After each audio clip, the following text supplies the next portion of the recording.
Welcome to the Lakers Nation post-game show. We are here at the beautiful JW Marriott overlooking Staples Center. We are brought to you by MeUndies. Go to MeUndies.com/LakersNation for 20% off the most comfortable pair of underwear you will ever own. And Uptime. Uptime is how energy should be. And you know what? After that game, I think we all need a little bit of energy. That was a tough one. With me, I have Hannah Kulik and Harrison Fagan of Lakers Nation. Guys, tough loss. What can we take away from that? I think I might have to chug one of those after. I probably should have done it before we went on the air. But I think, probably the biggest takeaway is that the Lakers are not a cohesive team yet. I think it was easy to see every single time they ran offense. It was kind of looked at as a positive by Luke Walton when he was talking about it all training camp. We aren't even going to work on offense. We're just going to work on defense. They kept talking about that stuff. But we're kind of seeing what the result of that is now, watching this game, where you could almost see like a loading bar every single time that they tried to get into one of their actions, and it just looked delayed and unnatural. And it's just very clear that they haven't all played together for a long time yet. Yeah, it's just a little reality check. Especially after the summer league, we were all ready for a parade in LA, but this is the regular season and it's going to be challenging. These are all young guys. This is, for most of them, their first year playing. It's just going to take some time. So hopefully they continue to get better as a season. They definitely can't get much worse than they were tonight. So yeah, it was a 108-92 loss to the crosstown rivals, the tenants at the Staples Center, the Los Angeles Clippers. Obviously a tough one. Blake Griffin went nuts, 29 points. 12 rebounds. He was hitting a bunch of threes too, which isn't very Blake Griffin-like, although it's something he is adding to his game. He had 3 threes. The big story of the pregame was Lonzo Ball. Everybody speculated on what Lonzo Ball was going to do. Strangely enough, he had more rebounds than assists. He had 9 rebounds, 4 assists, 1 steal, a block. He only had 3 points. And I know that out there on the internet, when you're looking at social media like Facebook, when you're looking at Twitter, there were people who were not too thrilled with Lonzo's performance, especially after Dennis Smith Jr. went off for the Dallas Mavericks last night. And then, of course, Ben Simmons had a really strong performance for the Philadelphia 76ers. And those are, including Lonzo, the top 3 guys that are supposed to be in the Rookie of the Year race. So what do we take away from this in regards to Lonzo Ball? Do we need to lower our expectations for him, or is this just one game and we'll see what tomorrow night holds? I think it's one game. It's like we talked about this before the game. We talked about it during the game. It's Lonzo at every level of basketball he's played. He's taken some time to adjust. So we were thinking maybe it would just be as the game went on he would. And he kind of did. His shot wasn't really falling that much. He did get a bunch of rebounds. You were seeing the effect of Lopez keeping DeAndre Jordan off the board, so somebody had to come down and get it. And I was actually impressed by how he kind of physically battled for some of those rebounds. And I thought that the way that I was outletting the ball and getting it up the court and getting the Lakers into their offense really fast. It didn't work tonight, obviously, but that's the type of thing that I think it's going to pay dividends for them going forward. Yeah, and we also have to remember he was injured, so he didn't really get a chance to play the preseason training camp, so he's going to be really rusty. But like you said, I still saw some things that I was really excited about. His outlet passes. He was trying to get everyone involved. Just unfortunately for the Lakers in general, it was just not our night tonight. We were just not knocking down those shots. So they need to get some up energy and hopefully get ready for tomorrow. That outlet he had to Lopez in it was the first or second quarter is one of the best outlet passes I think I've ever seen. Just the play, like watching it in slow motion, there was only one spot he could get it to, and he did it, and he basically did it with like a little flip shot. Like he makes it look effortless, but he's legitimately like a prodigy at this kind of stuff, and it's not going to reflect in wins just yet, but that's why I think if you're asking why fans should still be excited about Lonzo Ball, I think that's the biggest reason is passing like that. Yeah, there's still some positives to take away, even though this was a difficult game for Lakers fans to watch, especially that second half when the game did get out of hand. But there are still some good things that we saw. Tough for Lonzo to get assists when teammates aren't making shots. We saw a lot of opportunities where the Lakers, even though the play they were trying to run didn't work out the way they wanted it to. Things broke down almost immediately, especially the first play of the game. You could just see they were out of sync. But they still managed to get good looks that they just couldn't finish. So is it just a matter of them hitting their shots? Should we expect this team to play better in the future, or is this kind of what we're in for this season? I don't think it's going to be this bad the whole season, but because they shot like horribly tonight, right. But they don't have a lot of good three-point shooters, so there are going to be nights where he struggles to get assists because he's going to be finding guys, but they just aren't makers. Mm-hmm. Yeah, that's why it's so important for guys like Clarkson and Kuzma to be able to come in to provide that scoring because, like we said, scoring has just been something that we've struggled with. We saw it all preseason. Obviously, we saw it tonight. It's going to be something that we've got to, get a handle on. Kuzma's got to get rid of the headband. Yeah. I think the headband that was the problem tonight, and if he just goes back to headbandless, I think they might be okay. It was blocking his vision. He couldn't see the basket. So Kuzma is the anti-Derek Fisher, where the headband actually makes him play worse. Although, Kuzma, he looked a little tense to me tonight. He looked like he was, it looked like it was in his head that this was his regular season debut. And he maybe tried to do a little bit too much out there. Hopefully we'll see a little bit better from him in the future. Jordan Clarkson. Let's talk about him. Off the bench, not a bad performance, right? I actually put up some decent points. Looks like we've got 18 points there for Jordan Clarkson. Solid performance. You guys happy with what you saw from him? Yeah, Jordan got his, he got his baskets. He's always going to get his shots, though. I think he's one of those guys that he knows his job is to get out there and score some points. So I like what I saw from him. I was satisfied with him. He played well. What about you? Yeah, I think if the Lakers can get this type of effort from Jordan Clarkson every single night, I think they'll be pretty happy with it. Obviously, the team as a whole didn't play very well, but if they can kind of condense this performance and have that be like this sort of consistent thing that they're getting from him or something close to it, then I think that they'll be pretty happy with his play this year. On the flip side, I was underwhelmed by Julius Randle. I was kind of expecting more out of him, especially coming off the bench. I thought, okay, Julius Randle is going to feast against opposing benches, and we just didn't really see that happen tonight. It felt like Julius Randle could never get a rhythm going, never really made a positive impact out on the court. We just didn't. He had one nice block, but ended up fouling the guy on it. I just can't really think of much that Julius Randle really did that really blew me away. And we've seen performances from him where he has played very well, but tonight wasn't one of them. What does he need to do to get back on track?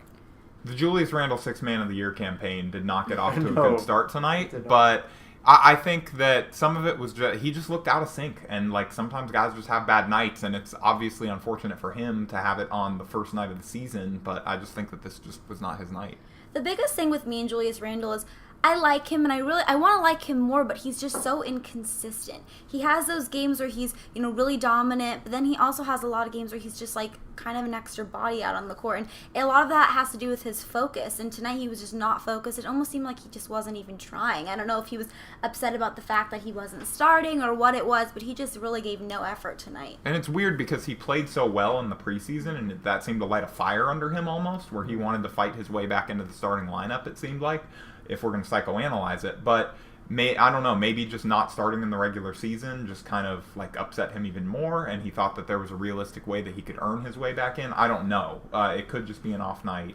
I guess we'll see as the season goes on. Yeah, I think the one thing that we have to keep in mind here is small sample size. This was just one game out of 82. There's 81 more games to go here in the regular season, so we're going to get an opportunity to see a lot more from these guys. This is an extremely young team. Opening night can be a little bit of a tough thing. These guys are going to have nerves because they are human beings, and a lot of them have not played that much NBA basketball. So for guys like Lonzo Ball to go out there and play okay and perform is something, and we can expect some better things in the future.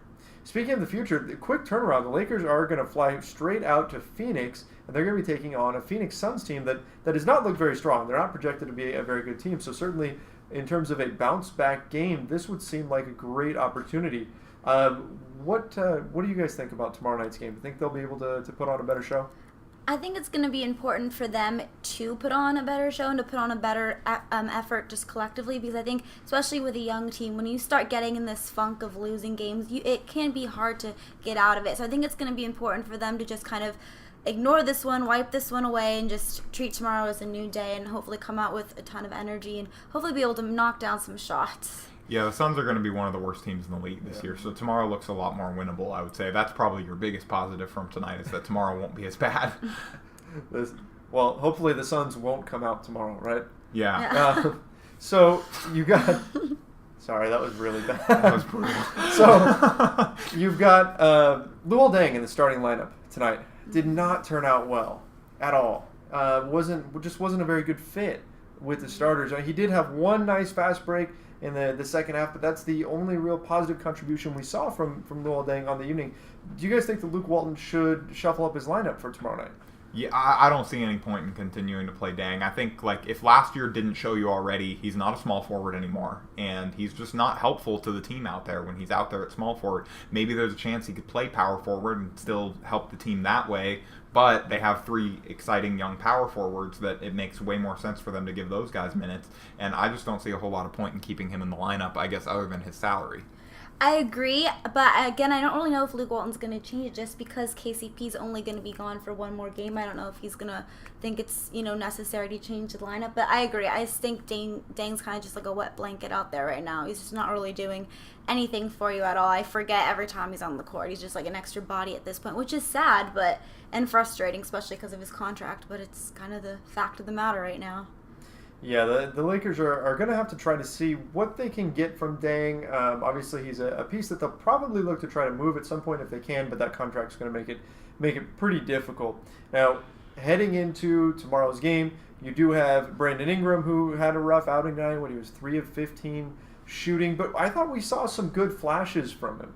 It wasn't all bad from Brandon Ingram tonight. I know fans jump on him quite a bit. A lot of people are really worried about him because they're not seeing that real growth from him just yet. But I thought there were a number of times when he got into the paint and then made a nice pass, dropped the ball off to somebody, whether they were able to finish or not. I thought he made some nice reads out there. Not that everything was great for him. Obviously, the shooting has got to improve. But still, I thought we saw some positives from Brandon Ingram. Yeah, he had a nice dump-off pass a couple times on offense, but like you were talking about, and that's the kind of thing that we were talking about before the game, where he needs to get back to making these right reads and not trying to force the scoring so much. But he just looks totally out of control every single time he tries to score. It's like off balance. It's not the type of stuff that we were led to believe he was doing all summer during these workouts, where they said he was looking so smooth and all this. And even that first game of Summer League when they played against, actually, I think it was the Clippers. He looked great. He looked amazing, and his footwork looked perfect. But then in this game, when he's going to the basket, he's doing it off balance. He's doing these like crazy finishing attempts to just try and get the ball over people's arms. And then his pull-ups, he's leaning back on a lot of them. Like, it just doesn't look coordinated or natural. Yeah, he's just got to relax. And I think only, time he'll get better. And, we've got to remember this is only his second season. He's only 20 years old. There are very few players, if any, of the greats who were great coming into their second season. So it's going to take some time. We definitely saw some flashes of it tonight. Even the shots that he missed, they looked good. I don't think he was forcing as many shots as I saw in a few of the other games from the preseason. So overall, I wasn't, totally upset, about Ingram's performance. It's definitely still a little frustrating, but, just with a few more games and, as the season progresses, he'll progress as well. He let the bad play come to him tonight instead of forcing his way to the bad play, which I think almost counts as progress. A little bit. I mean, it's going to be a tough progression for him. It's going to be something where he's going to have to continue working, continue to trying to improve his jumper. He's going to have good nights and he's going to have bad nights. I think tonight was a rough night shooting. I thought we saw some flashes, and hopefully he can build upon those positive things. That's what these Lakers are going to have to look for, because mentally this is a very quick turnaround. They head right back out on the road, and they've got to show that they can brush this loss off, as difficult as it was, and try to get a win on the road in Phoenix. So before we wrap things up here, what are your guys' predictions for tomorrow night's game? Hannah, do you think the Lakers turn it around? I think they are. I think they want to prove that, they have so much pressure on them right now, and I think they want to live up to those expectations. I'm expecting the Lakers to come out tomorrow with a lot of energy and just really try to get this win. I'm expecting Luke Walton, too. It's going to be interesting to see, how he's able to rile these guys up. But I'm expecting a win tomorrow. Like you said, the Suns are supposed to be one of the worst teams, so should be hopefully a win for the Lakers. Yeah, I think Phoenix is really bad, number one, and I think the Lakers are going to be motivated to kind of bounce back after starting their season with a dud. And the thing is almost everybody had a really bad game tonight, and so they almost can't play worse. And so if they just regress to the mean a little bit, and in this case that would be trending back upwards, then they'll probably have a better effort against Phoenix tomorrow. The only worry is like the travel and leaving tonight and having to fly in and barely sleep and not get much time to practice or whatever. But if they can keep their energy up and they're a young team and go into that game tomorrow, then I think they'll maybe be okay. I agree. Yeah, it's gonna be tough with the travel and everything like that. Second night of a back-to-back on the road is always difficult. Fortunately, Phoenix is a pretty quick flight. Only about 45 minutes to get out there, and hopefully the Lakers can get some rest and then use this to kind of fuel their fire and really get out there and try to show that they are a better team than what we saw tonight against the Los Angeles Clippers. Well, that should about wrap things up for us tonight. Thank you, Hannah and Harrison, for coming on. Also, throughout the night, we saw Corey Hansford on here. We saw Daniel Starkan, Eric Avakian, all came on and helped us out, contributing to the show. So appreciate all of their efforts as well. Thanks, guys, for coming on. Thank you for having us. And don't forget, guys, go to MeUndies.com/LakersNation, 20% off. Fantastic pair of underwear. And, of course, Uptime, especially it is getting late. So drink some Uptime for a little bit of energy. Fantastic energy drink. It's my favorite one. Find it at 7-Eleven nationwide. My name's Trevor Lane, and this is it for the Lakers Nation postgame show. See ya.